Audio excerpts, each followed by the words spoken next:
Assalamualaikum warahmatullahi wabarakatuh. Hai semuanya, perkenalkan nama saya Dinda Anggreni. Saya mahasiswa Poltekkes Kemenkes Pangkal Pinang, Prodi D3 Perawatan Belitung. Pada video kali ini saya akan membahas mengenai EKG atau elektrokardiogram. Lalu apa sih EKG itu? EKG atau elektrokardiogram adalah rekaman aktivitas listrik jantung, di mana aktivitas listrik tersebut merupakan aktivitas listrik atrium digambarkan oleh gelombang P dan aktivitas listrik ventrikel digambarkan oleh gelombang Q, R, S, dan T. Sederhananya, EKG adalah alat untuk merekam aktivitas listrik jantung berupa aktivitas atrium maupun ventrikel. Kalau kamera merekam kejadian dengan hasil gambar, EKG merekam aktivitas listrik jantung kita dengan pola garis-garis. Oke. Jadi, bagaimana gambar aktivitas jantung yang normal di EKG? Jadi, hal prinsip yang utama dalam membaca EKG adalah mampu membedakan apakah hasil EKG ini normal atau abnormal. Sepakat ya?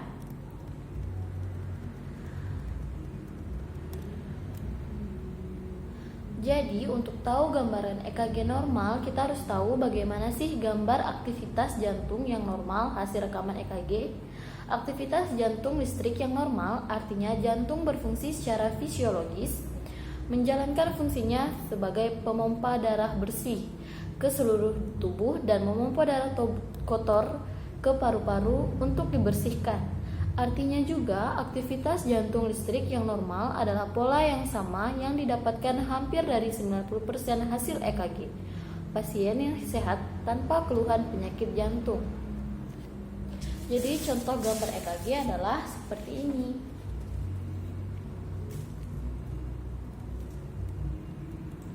Oke, jadi prinsipnya dalam membaca EKG adalah 5 komponen dasar yang dimiliki sebuah gambaran EKG yang normal. Yang pertama adalah gelombang P atau gelombang yang ini.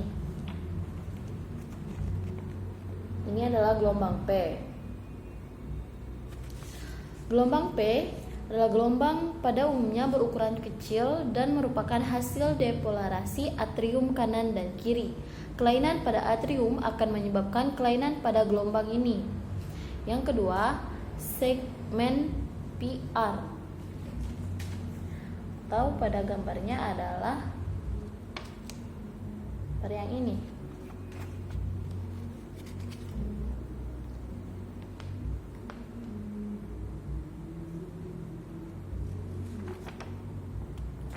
Segmen PR merupakan garis isoelektrik yang menghubungkan gelombang P dan gelombang QRS.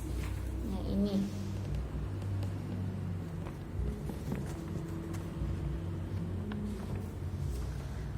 menggambarkan aktivitas listrik dari atrium ke ventrikel.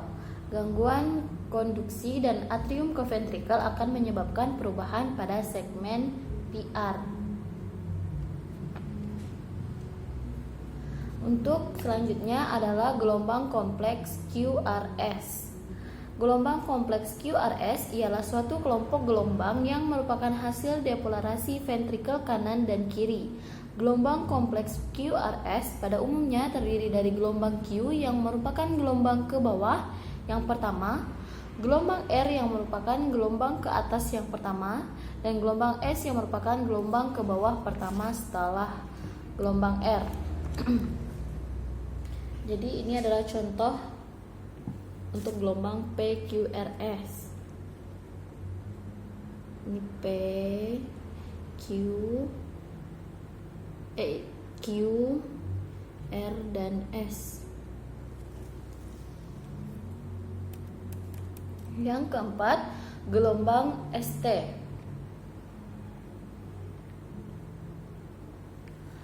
Segmen ini merupakan garis isoelektrik yang menghubungkan kompleks QRS dengan gelombang T atau yang ini.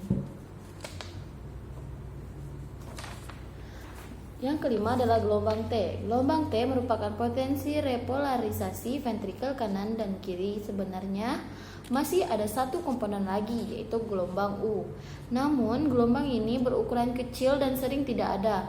Asal gelombang ini masih belum jelas. Kalau kamu bisa mengenali 5 komponen dasar tersebut ada dalam sebuah gambaran EKG, artinya kemungkinan besar aktivitas listrik jantung pasien tersebut normal. Kalau ada satu atau lebih komponen yang tidak dapat kamu temukan, tentu artinya kamu harus curiga apakah EKG ini abnormal atau tidak. Satu hal yang penting adalah aktivitas listrik jantung yang normal selalu diawali dengan depolarisasi otot jantung di SA node atau sistem sinus.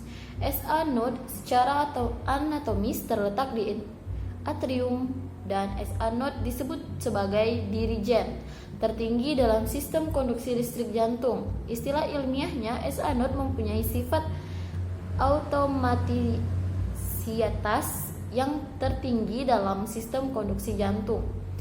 Depolarisasi atrium ini digambarkan dalam EKG sebagai gelombang P. Sederhananya, jika dalam gambaran EKG kamu tidak dapat menemukan gelombang P, pasti gambaran EKG itu abnormal. Lebih khususnya, tanpa gelombang P, kamu harus pertimbangkan pasien mengalami aritmia atau misventricular fibrilasi dan ventricular tachycardia. Baiklah, itu saja yang bisa saya sampaikan pada video kali ini. Akhir kata saya ucapkan wabillahi taufiq wal hidayah. Wassalamualaikum warahmatullahi wabarakatuh.